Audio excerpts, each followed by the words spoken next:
started. I'm Robert Shiller, professor of economics at Yale University and co-author of Phishing for Fools. The word phishing is a relatively new word used to refer to a kind of online fraud. We're using it, George Akerlof and I, much more broadly to refer to any kind of economic manipulation or deception. Fool is another word that we coined to refer to somebody who doesn't know they're being phished. So what are we talking about? The cover of the book has a cartoon by Ed Koren that illustrates what we're thinking. Our metaphor is, in an unconstrained free market, it's like being in a lake as a fish with a million fishermen all dangling lures to catch you. And these lures are designed by serious professionals whose job is to find ways past your defenses. So you might avoid it for a while, but sooner or later you're going to get hooked. Examples include car and home sales, health club membership, credit cards, news media, fattening foods. And on top of that, even our financial infrastructure is infected by phishing for fools. For another example, think of the financial crisis that enveloped the world starting in 2008. What happened there? Well, there was some, it's complex reasons for that, but there was some phishing involved. We had some smart entrepreneurs who presented information to the public in a certain way calculated to encourage foolish behavior. But these people who did this, it's not that they were bad people. It's a system. The economic system incentivizes people and almost forces people, if they want to stay in business, to do things like that. George Akerlof and I have been teaching economics for many years. I at Yale and he at UC Berkeley, now at Georgetown. Over the years, we've gotten the impression that there's something missing from economic theory.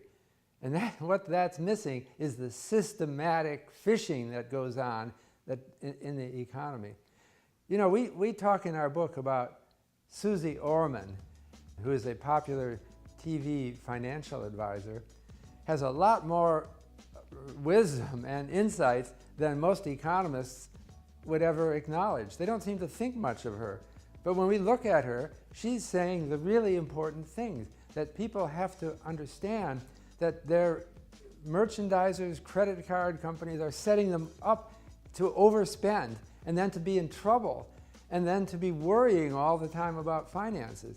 So Susie Orman's message is, know this and take action to prevent yourself from getting, as we would say, phished.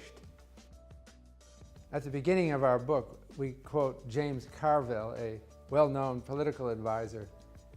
It's the economy, stupid. He wanted to get the message out that people, their problems are often come from the economy, not from any single evil doer. Well, we think that his point is even broader than he made it, and that people have to recognize, they have to understand. That's what we try to get through in our book. They have to understand how phishing happens.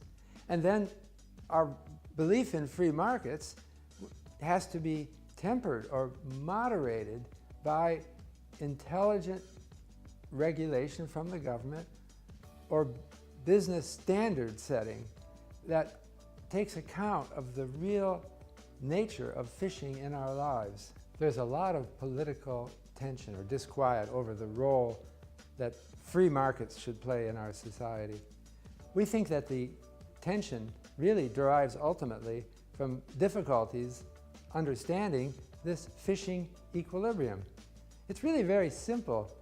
Have you ever noticed, for example, that candy bars are placed near the cash register in a supermarket? It's a trick, right? You're in a weak moment. Maybe your children are really getting impatient. It's a trick to get you to make an impulse purchase. Now, some people think, I wouldn't do that. If I were managing a grocery store, I wouldn't do that. I wouldn't play those tricks on my customers. But you know what? If you took the job as manager of that store, you would quickly learn something. profit margins are razor thin in the supermarket business, and your competitors are doing this. You can't stay in business successfully if you don't play these tricks. That's the problem.